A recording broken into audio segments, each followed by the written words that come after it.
तर्फे आयोजित कार्यक्रमासाठी मंचावर उपस्थित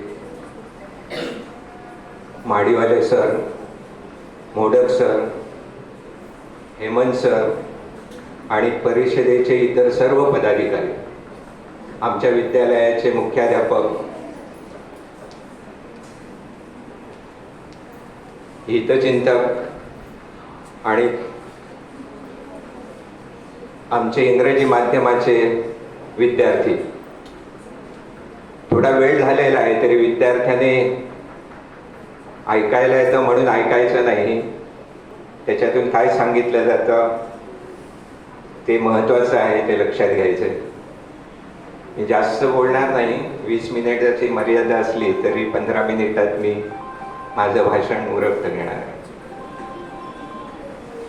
आजचा हा कार्यक्रम आयोजित केलेला आहे भारत विकास परिषदेतर्फे गुरुवंदन छात्र अभिनंदन. खरं तर हा माझा आवडता विषय आहे, कारण आम्ही विद्यार्थ्यांमध्येच जगत आहोत, जगलेलो आहोत आणि विद्यार्थी घडवणं हे हा आमचा छंद आहे.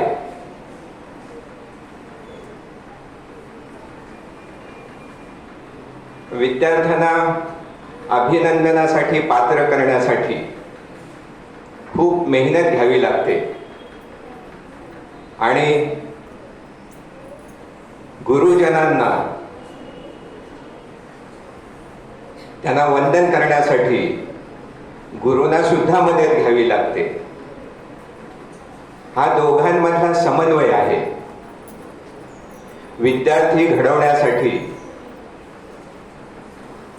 प्रथम गुरु आपल्याला माहिती आहे, आई ही प्रथम गुरु आहे, आई वडील. आणि आईची भूमिका, प्रथम गुरुची भूमिका ही अतिशय महत्वाची आहे.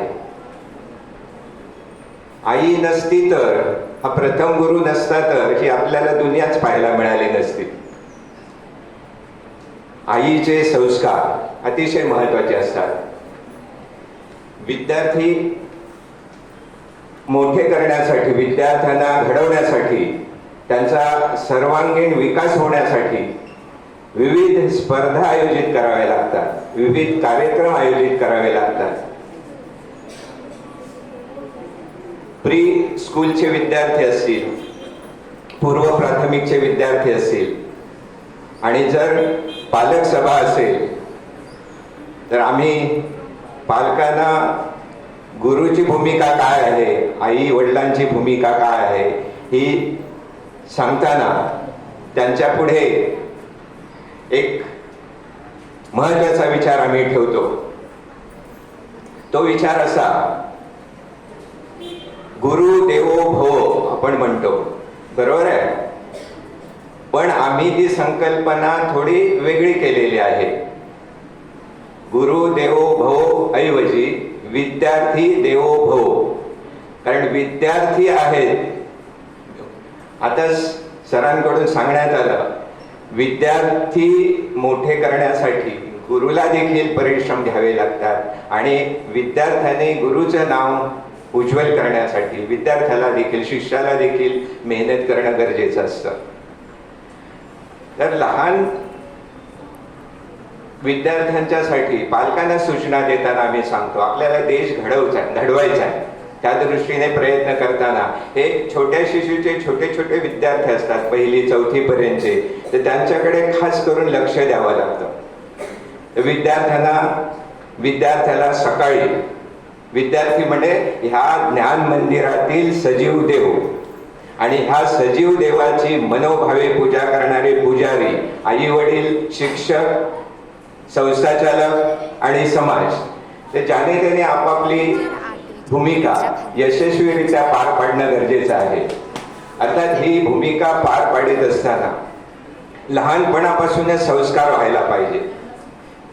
भारत विकास परिषदेचा हाच हेतू आहे की आम्हाला आपल्या देशाला, देशाची प्रगती करण्यासाठी चांगले विद्यार्थी घडवायचे, भावी नागरिक घडवायचे. तर त्यासाठी सकाळी विद्यार्थी म्हणजे घरात छोटा विद्यार्थी असेल त्याला आईने लवकर उठवायचंय, लवकर उठवून त्याला अभिषेक घालायचा. अभिषेक म्हणजे स्नान घालायचे गरम पाण्यात.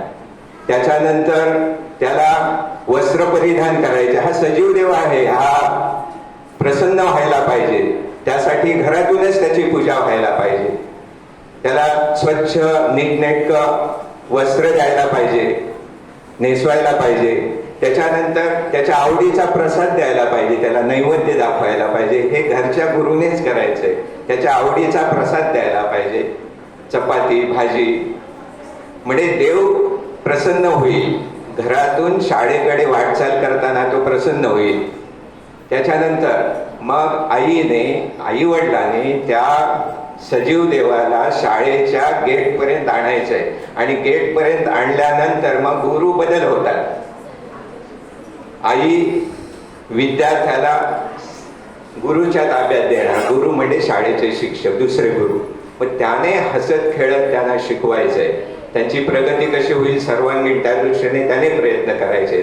तर हा सजीव देव आहे, त्याची मनोभावे पूजा घरच्या गुरुने करायला पाहिजे, शाळेतल्या गुरुने करायला पाहिजे, संस्था चालक रूपी गुरु आहेत त्याने पण करायला पाहिजे, समाजाने करायला पाहिजे. म्हणजे हे मूळ आहे जे तिथेच पाया व्यवस्थित रचला गेला तर त्या भक्कम पायावर आपल्याला टावर उभे करता येतील प्रगतीचे.